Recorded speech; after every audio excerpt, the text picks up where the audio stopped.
اعوذ باللہ من الشیطان الرجیم بسم اللہ الرحمن الرحیم۔ السلام علیکم۔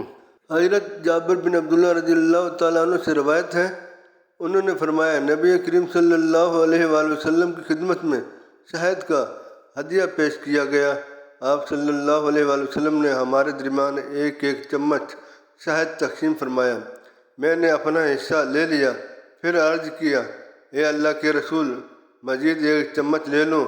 فرمایا ہاں لے لو۔ حضرت ابو ہریرہ رضی اللہ تعالیٰ عنہ سے روایت ہے، انہوں نے فرمایا نبی کریم صلی اللہ علیہ وآلہ وسلم دوپہر کے وقت ظہر کی نماز کے اول وقت میں مسجد میں تشریف لے گئے۔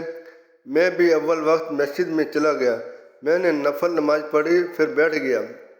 نبی کریم صلی اللہ علیہ وآلہ وسلم میری طرف متوجہ ہوئے اور فرمایا کیا تیرے پیٹ میں درد ہے؟ میں نے کہا جی ہاں اے اللہ کے رسول۔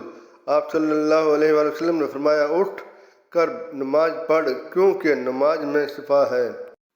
حضرت ابو ہریرہ رضی اللہ تعالیٰ عنہ سے روایت ہے، انہوں نے فرمایا ہم لوگ رسول اللہ صلی اللہ علیہ وآلہ وسلم کی مجلس میں بات چیت کر رہے تھے کہ خنبی کا ذکر آ گیا۔